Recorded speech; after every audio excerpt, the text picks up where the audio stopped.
What's up, guys? It's your boy, Barca Boy 103. Today we're going to be reacting to the Barcelona news over the past few days, where there is a lot of topics that need to be discussed. Firstly, of course, the arrival of Vitor Roque is all but confirmed. We have the date of his arrival, the potential situation and dilemmas, and also the Christmas break for the Barcelona players as well, how long that will be. Now, in regards to the market, we have been linked with a few midfielders again, and even some goalkeepers as well that we will talk about. We also have some news in regards to Barcelona making money from other players during the January transfer window. Some updates on the right back situation as well between Ronald Araujo and then Julian Araujo, and also Jules Koundé. Massive injury updates on Inigo, Martinez, Ronald Araujo, and also Ter Stegen as well. We also have some leaks for the merchandise next season, which of course will be very important. It will be the 125th anniversary of the club. And finally, some big news in regards to another refereeing scandal that Barcelona are involved in, where we have been fined for defending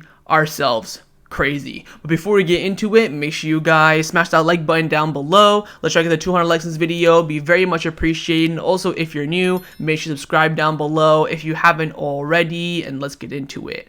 Let's start off with the transfer news over the past few days. Now, one of the main positions that we have been linked with a lot of players in is, of course, the midfield. And firstly, we do have the option of Alex Baena, who, of course, was rumored to be joining Barcelona back in the summer. I think him and Lo Celso were the two options in midfield. But there are reports coming in saying the Barcelona coaching staff like Alex Baena very much. The player has a release clause, and Villarreal will not let him leave for less than 30 million euros. For that reason, it is very difficult for Barcelona to undertake his signing, plus Vitor Roque in January. But Diario AS is coming out saying that Laporta wants to sign Alex Baena in the summer. The president is very impressed by the player and considers Baena to have the Barcelona DNA. I think Baena is a good player. Would I be, bending over and, losing sleep over him at night? No. But I have to urge yet again, we do have other priorities. Another midfielder is not what we need. Yes, Gavi is out, but he's not going to be gone forever. He will be back soon, hopefully. Well, not. I say soon as if soon's going to be tomorrow, but soon's going to be beginning of next season. We can survive the rest of this season without him.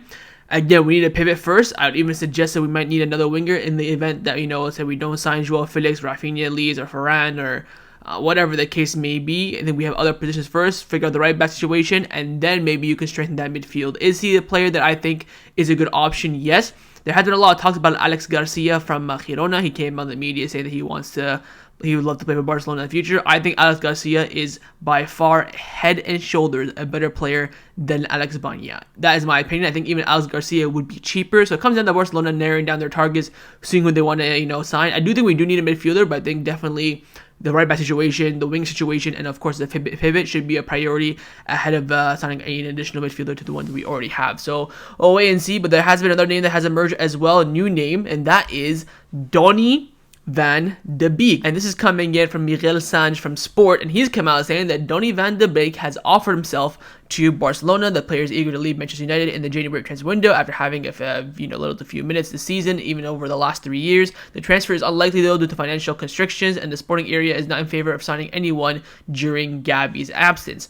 Van de Beek is something you should have done a long time ago if you wanted to go for him. I think bringing him on loan just to add a number is not really something that we need at the moment. And also, I know for a fact that Donny van de Beek's earning around maybe 100,000 a week at United, and if United were to give him to us for free with no loan fee, we have to cover his entire wages, and he ain't worth 100k a week. I'd pay 50k a week, no loan fee, just to sign him up, as if just you want another body in there for training and just another option off the bench. I would even say there's an argument of who's better right now between Donny van de Beek and Romeu. You have Van de Beek probably has more natural, better ability, but Romeu is at least playing at somewhat minutes here and there, where Van de Beek has been playing nothing whatsoever. So I'd stay clear of this option unless the club really get desperate, last 48, 24 hours of the transfer window. Now, another option that midfield, of course, for a January reinforcement was to bring back a player that we currently already own, and Pablo Torre, who hasn't been getting too many minutes for Girona this season. But reports coming in from Candacer, very close reporters to Girona, are saying that Pablo Torre's intention is to continue at Girona until June. The player spoke with the manager Michel and believes that his time will come. In recent days, he has played more, and Yangel Herrera's injury will give him more options. So if Pablo Torre did not have the fear clause in his contract, he would probably start this Sunday against Barcelona. One of their midfielders is now injured. I think he's out for 6 weeks. Yangel Herrera. So Balotore is the next player in line. So kind of sucks for him. But once we play Girona this Sunday, we'll see Balotore get more minutes hopefully for Girona, and hopefully cement his spot in the team and get minutes, as we know the goal was for him to go out and get minutes, and we can really judge him as a player. So for now, him coming in January is probably a very, very, very, very probably, you can even say, zero chance of happening. So wait and see what the club do in the midfield. Again, you can have Pablo Torre as an option for the future next season instead of signing Alex Baena or Alex Garcia. So many options for the club, but just now down to narrowing down the targets and figure out the options. Let Xavi decide as a team, and then go for it. Now, a player that is 100% guaranteed to be joining Barcelona in the January transfer window is a player that we signed back in the summer, and that is, of course, Vitor Roque. We do have a few updates on his arrival in January. First, coming in from Joaquin Pereira from Sport, who of course is the #1 source in regards to Brazilian players joining or leaving, or just in rumor to be around Barcelona. He's come out saying that Vitor Roque's next match will be with Barcelona. He will not be in the Athletico Paranaense squad for their last league game of the season, as the Brazilian club does not want to play him in a meaningless game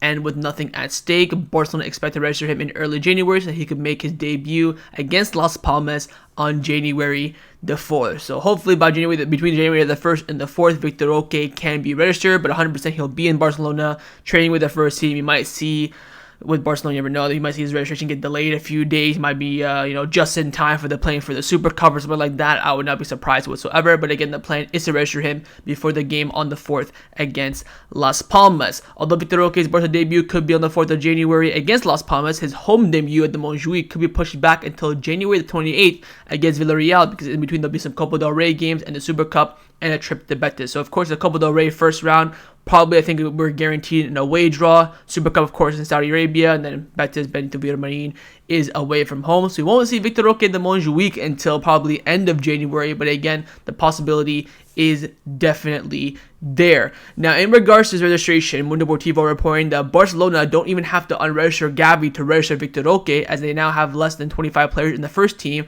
Barcelona only have to certify to La Liga that Gavi's recovery period from his injury is more than 5 months to register Vitor Roque. Now, this is very key, so we don't even need to use the 80% of Gavi's salary to register Vitor Roque, which again means the option of signing someone else in January is definitely on the table and possible. The club don't have to use that option. They say, you know what, we're happy with the squad, we don't want to go out there and buy someone just for the sake of buying someone.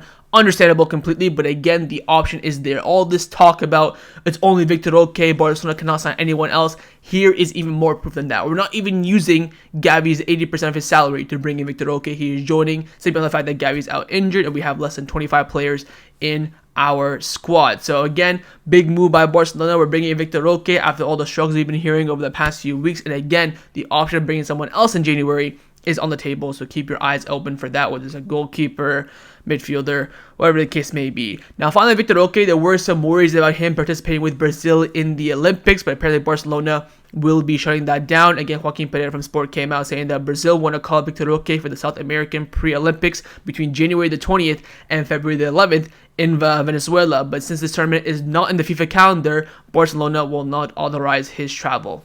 Of course not. Why would we authorize it whatsoever? He needs time to integrate in our squad. We paid money for him. We bend over backwards to get him even registered at this point. And also we have big objections for this season. I'm pretty sure Vitor Roque will not be upset by this as well. So again, Vitor Roque is coming in January. Everything is set. He will arrive for the first day back from the Christmas holiday, which is going to be on December the 28th. He'll be in Barcelona training with the first team. Whether he'll arrive a few days before that for a presentation, media, press conference remains to be seen, but it's guaranteed at this point, December 28th, Vitor Roque will train with the Barcelona first team. Now, another Brazilian forward who Barcelona are keeping their eyes peeled for is Savinho, or Savio, the Brazilian winger currently playing at Girona on loan from Troyes. Joaquin Pereira again has come out saying that Barcelona has set its sight on Girona standout Savinho for the year of 2024. The player is cognizant of the interest, and discussions have already taken place with Deco. So Savinho knows that Barcelona like him and that they are interested. Deco's already spoken to him. We'll wait and see in the summer. Again, for me with Savio, depends on how our wingers are looking, whether Rafinha's future, Varane's future. Ansu's future, Joao Felix's future, also the price for Savinho. Was the City Group going to demand for him? 20 million, 30 million. He does have a long-term deal with Troyes, I believe, until 2027. And also how he will finish his season with Girona. Will he finish with double figures in both goals and assists? Will he not score a goal or not score a goal or an assist in 3 months? All these are very important factors for how Barcelona portray in the signing of Savinho. But right now the club do like him. He's a good player. He's performing very well for Girona, and Deco's keeping a close eye on his progress. Let's now discuss the players that have been rumored to leave Barcelona over the past few days. We do have the first topic, which is actually players that don't play for Barcelona currently, but Barcelona do own a percent of a future sale, and that is on Juan Miranda, Jean-Claire Todibo, and also Abdi, which for me is a bit of a surprising one. But Sport have come out saying that Barcelona hope to receive income from potential transfers in January, where the club reserves a percent of a future sale. Of course, the first option is Jean-Claire Todibo. If he is sold in January, the club do reserve 20% of the transfer fee. Secondly, if Abdi is sold, the club do own, of course, 50% of the player's right. And for Juan Miranda, the club do owe 40% of his right. So in regards to Todibo, again, a lot of talks about Liverpool, Tottenham, Chelsea, United, all keen on him in January. So we'll wait and see how that progresses. But we do have some news in regards to the two Betis boys. First one, I think the most advanced option and probably the most likely option is Juan Miranda. Both Fabrizio Romano and Matteo Marito from Olivo have come out saying that AC Milan have now officially agreed personal terms with Juan Miranda for him to join at some point in 2024. Milan will now offer Betis around a €2 million fee to try and sign him early in January. And again, if that is the case and that deal is executed, from that €2 million, Barcelona will be owed around 800,000 euros. Again, not that much in terms to the grand scheme of Football Club Barcelona, but money is money. So again, Juan Miranda will be an AC Milan player at some point in 2024. Again, remember, he was an option to come in for Barcelona. Again, coverage and competition for Alejandro Balde, but he will be going to the Italian side. Again, it's just now about when, so keep your eyes peeled on that transfer. If Milan can agree a fee with Betis now, we do get 40%. Again, it's rumored to be around 2 million. It could be 1.5 in the end, 1 million. In the end, Barcelona will get something, so let's hope that it is in January, so we do get a fee regardless of whatever Milan agree with Betis. But this is the most advanced option. But there is some rumors about Abdi. Mundo Deportivo reported that there is interest from Premier League clubs for Abdi in January, and Barcelona could get 50% of the sale if that happens. Again, Barcelona owe 50% of the rights for Abdi. We sold half of his rights to Betis for 8 million. We have a buyback option for him this summer for, I believe, 20 million. The summer after that for 25 million. Would Betis sell him in January? No. It would be very stupid of them to sell him. I think the only way they sell him is if they get some crazy offer for around 25-30 million euros. In that case, they probably would sell him, and Barcelona would, secure half of that transfer fee. So keep your eyes on this, and this is the very unlikeliest option out of the three. I think Juan Miranda is the most likely, then Todibo, then Abdi. But again, all options for Barcelona to earn money apart from inside the club to help them with the revenue increase. Now, staying on the topic of players that are not currently in the first team of Barcelona but are still somewhat connected to Barcelona, of course, a player currently out on loan is Clement Lenglet. He's played, I believe, a total of 3 games for Aston Villa since his loan. No Premier League minutes whatsoever. It's all been in the Europa Conference League. But this, for me, boggles my mind. RKO out of nowhere, Bild in Germany, of course, top tier source, I'd probably say top 5 sources in Germany, have come out saying that Clement Lenglet could be an option for Bayern Munich in the January transfer window. He does have a market value of around 10 million euros, and a move for Lenglet to Bayern is realistic. Why are Bayern Munich so obsessed with center backs? They've been, of course, they were looking with Araujo a few weeks ago. They already have Kim Min-jae, Upamecano, De Ligt. They have already good center backs, but I don't know what's going on there. But hey, a sale for Lenglet, absolutely. Anything over 1 million. If Bayern Munich offered me 1 million, wallahi, I'd take it. I'd accept that right this second. I wouldn't even think about it, because at this point with Lenglet, you want to get rid of his wages. Again, he's on 200,000 euros a week, and I don't want no situations to happen in the summer whatsoever. I would take it. But again, nothing coming in from Catalan quite yet, but it's only coming in from Germany. This just could be interest in general, just to spike some names up. But hey man, a sale is a sale. I don't think Villa are going to buy Lenglet at the end of their loan unless one of the center backs get injured, and Konsa, Pau Torres, And they do have Diego Carlos. He's fourth center back choice right now in the pecking order. I think it's Diego Carlos and Pau Torres starting, and Konza is going to be on the bench, who is, of course, a decent center back. So, again, long list, I don't think has a chance of staying at Villa, but Bayern Munich might come in and save the day. Now, a player's future in the long term that still is a bit in doubt is, of course, Oriol Romeu, but for the short term, he looks like he is surviving. Gabriel Sanz from Mundo Deportivo has come out saying that Oriol Romeu's situation at the club still hasn't changed. His attitude has not changed despite the decrease in minutes recently. The emotional and professional stability of the player remains intact, demonstrating his commitment and his Barca DNA. So he says here, emotionally and professionally, he's still stable, which kind of goes against all the reports that you're hearing a lot lately, how the criticism is affecting him mentally. I don't think he played against Atletico Madrid. He didn't get a minute. I don't think he played against Porto either, so he's not getting minutes recently, and there's a reason for that. Again, he was an undisputed starter at the beginning of the season, and now all of a sudden he's out of the squad, not even coming off the bench. I think he came off the bench against Athletic Club, almost gave away a penalty with that handball in the box, and I don't think Xavi really trusts him that much, which again is fair enough. I think he's a player you expect him to play well in training, be a little bit of a leader in the dressing room, but I think on the pitch, he's fallen out massively. So I'll wait and see. I think in the summer we can still do something with Romeu, whether it's MLS, Saudi Arabia, or we can do a deal with Girona. Again, Girona would love to have him back. They have Alex Garcia, who's a good player. We have Pablo Torre, Eric Garcia on loan. They have Savio. So something definitely can happen there for sure in the summer. So we'll wait and see. Long-term wise, I don't think Romeu has any chance at Barcelona, but short-term, according to reports, he is surviving. Let's now discuss some of the news surrounding Barcelona over the past few days. And we do first have an update on the right back situation at Barcelona. Of course, currently in the first team squad, the only natural right back is João Cancelo. You have Roberto there who can play there, and of course Araujo and Koundé, who've been doing a lot of coverage there this season. Now, Gabriel Sanz from Mundo Deportivo has come out saying that neither Araujo or Koundé are enthusiastic about playing at right back. They prefer to play at center back, and have publicly said this on numerous occasions, but they accept Xavi's decision and puts the interest of the team first. This, for me, again, correct decision. I'm not a big fan of Koundé and Araujo coming out in the media multiple times saying I don't like playing at right back. I think Araujo has said that about 5 or 6 times in the past 2 months. Of course, Koundé made his opinion very clear in the summer. I still see the long-term future of Barcelona, the two center backs being Araujo and Koundé. I still think that is our best center back partnership. If one of them was left-footed, I think it would already be cemented at this point. I honestly think if one of them was left-footed, Xavi would be playing Roberto at right back and Cancelo at left back. I believe that wholeheartedly.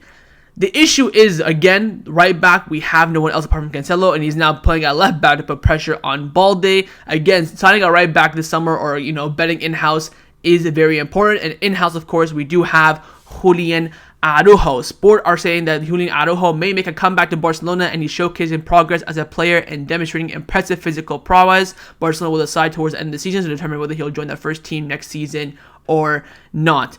For me, at right back, you have to bet on either Julian Araujo or Hector Ford next season. I think one of them have to be in the first team.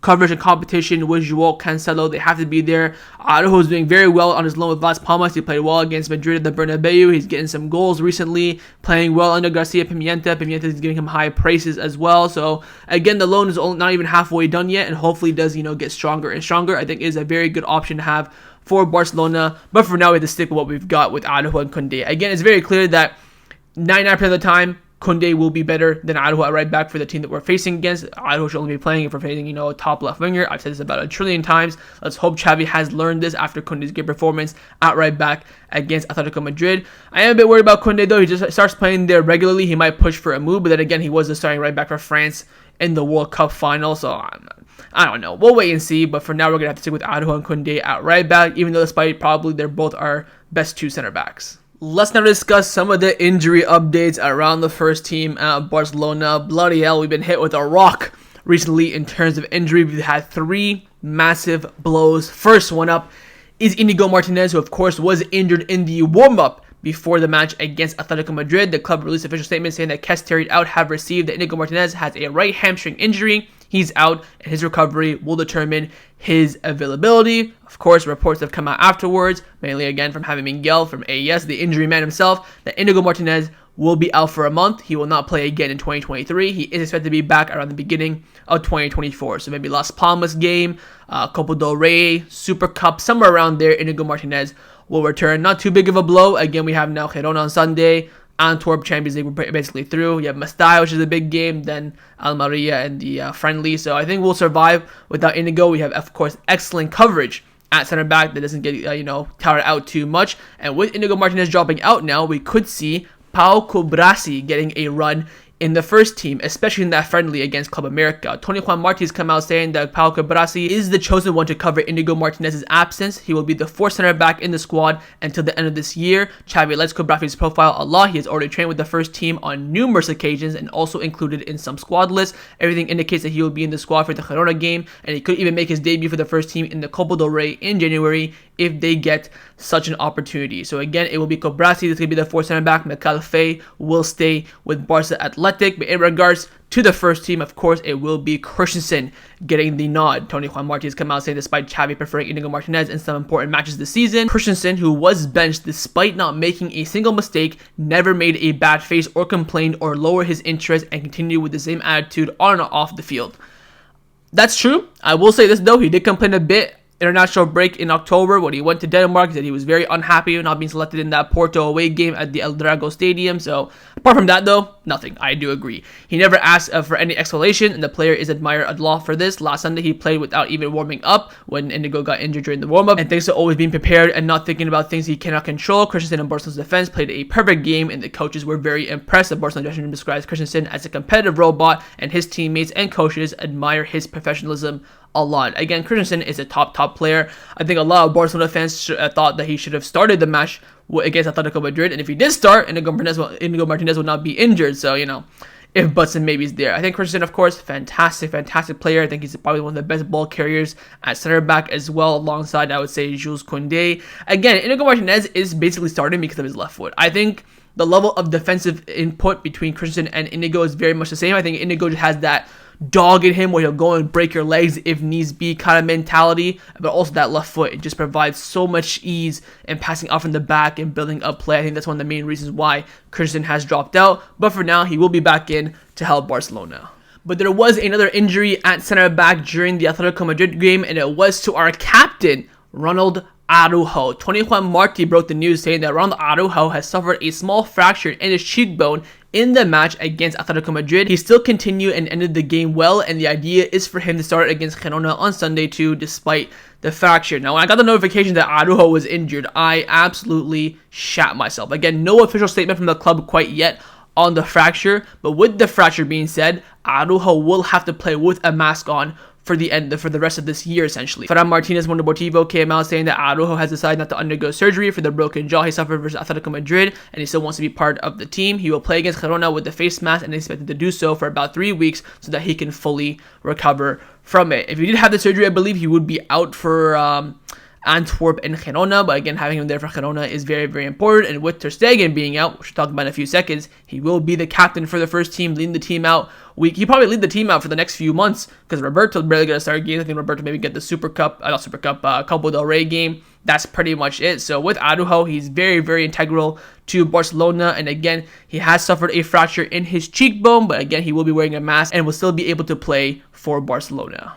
But the biggest injury news is, of course, the second captain of the club and starting goalkeeper Marc-Andre Ter Stegen, who will be out for a significant amount of time. Now, the news broke from Jaime Miguel from AS. He came out saying that pain in Marc-Andre Ter Stegen's lower back has not sustained, and now he and the medical services must take a decision. One option is to rest for a few weeks, let the pain subside naturally, but it is risky and the discomfort could even continue. The second option is surgery, which the doctors do prefer. In that case, he will be out for around 4 to 6 weeks. What seems clear is that Ter Stegen will not play again this year with only 4 games left. So regardless, Ter Stegen would have been out for the rest of the year, but of course, as you all probably know, he has decided to get the surgery. Tony Juan Martí broke the news saying that it has been decided that Marc-Andre Ter Stegen will undergo surgery in the coming days. I believe he did do it yesterday to solve his back injury. Ter Stegen will be out for several weeks. He will miss the Super Cup, and it's unknown whether or not he will return for the first game of the round of 16 in the Champions League. Following the news breaking, the club have confirmed that Marc-Andre Ter Stegen will undergo surgery,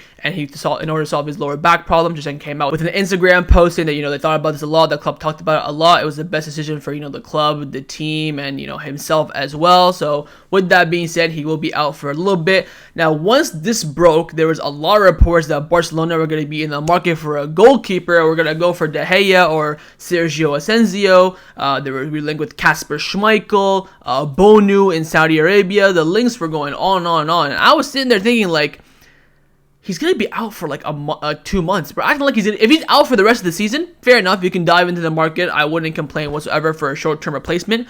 But they're acting like the player has died. Like, he's only going to be out for 2 months. It's not, a end-of-season surgery like Gavi. It is just a little time. Of course, we have the Christmas break, which is in favor. Of course, there are a lot of games in January, Copa, Super Cup, La Liga. So I understand where some people, if they weren't trusting Inaki Pena, would go from here. But being linked with goalkeepers for me is absolutely crazy. Now, again, in terms of the time frame, a lot of journalists are saying, especially Athletico from Copa, saying that he will be out for around 2 to 3 months. I think Tony Juan Martí also said that. But having Miguel from AES, again, the main injury man, is saying that Ter Stegen's presence in the Champions League round 16 first game is not in danger. He will be back in under 2 months. So we'll wait and see who is correct. Some people are saying 2 to 3 months. Some people are saying less than 2 months.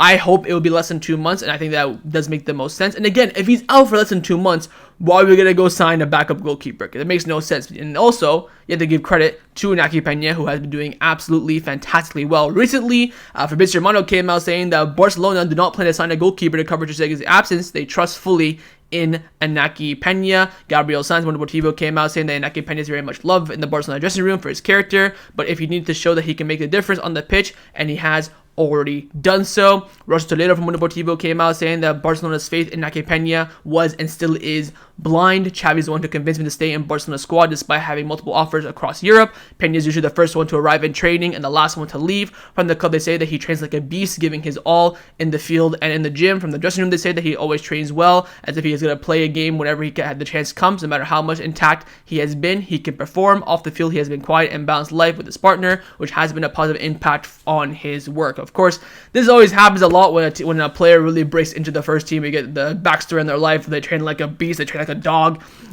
during training. I've heard this all before. Bish, bash, bosh.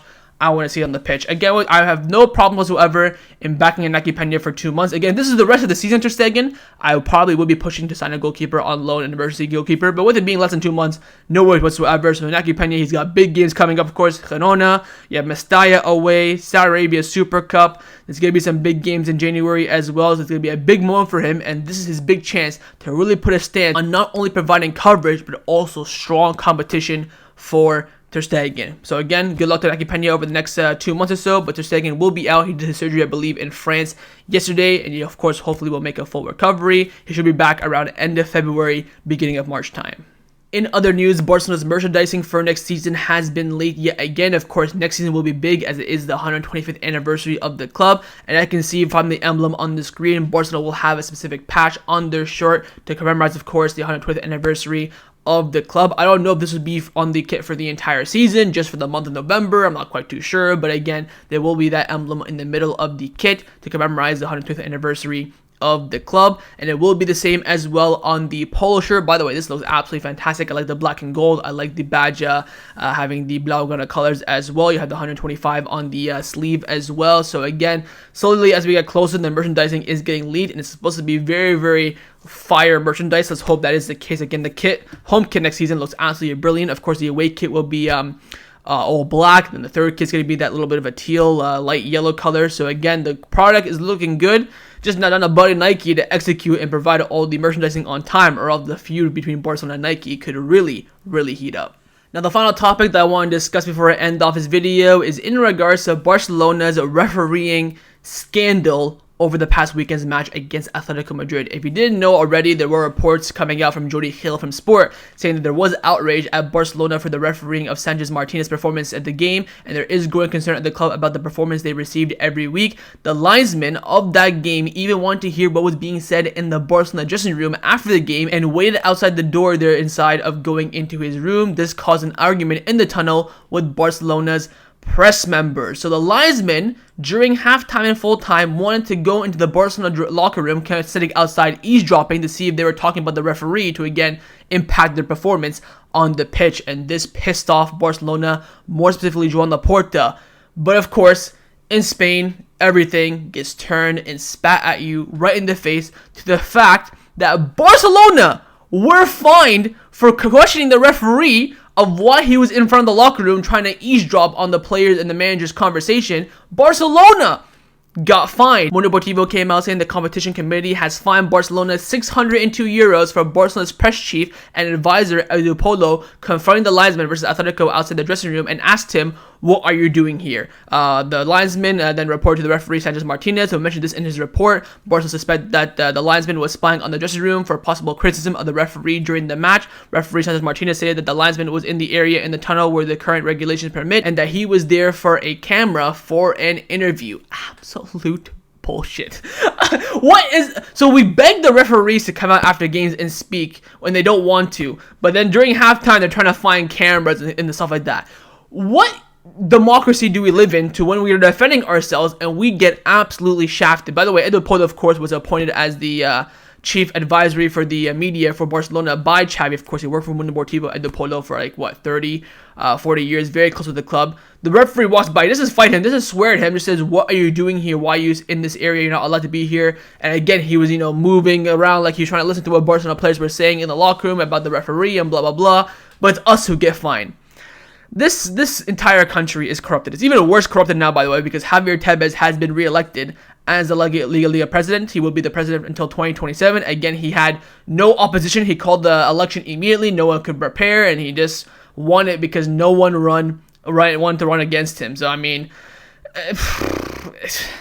the whole entire thing is just messed up. And again, Barcelona going to be the latest culprit. I think they're good at this and they're good at that, but it's been nothing but Barcelona being shafted week in, week out, and yet we always come out on top. So that was my reaction to the Barcelona news over the past few days. Hope you guys enjoyed this video. If you did, make sure to leave a like, and of course, leave me your thoughts down below in the comments on everything we discussed. The main thing we'll see, of course, is your thoughts on the midfield targets for Barcelona. Who would you prioritize? Who would you go for? Would you prioritize other positions first, like I mentioned? Second, your thoughts on the rival Vitor Roque. Do you think you will end up benching Lewandowski at some point during the last few months of the season? Third, your thoughts on Ter Stegen surgery. Do you think that was the correct decision by the club and the player? And do you trust Inaki Pena enough, or would you go and sign a goalkeeper? And finally, your thoughts on this absolute refereeing scandal as well. And of course, make sure you guys subscribe down below if you haven't already. And I will see you guys next time on the channel. Take care and Forza Barca.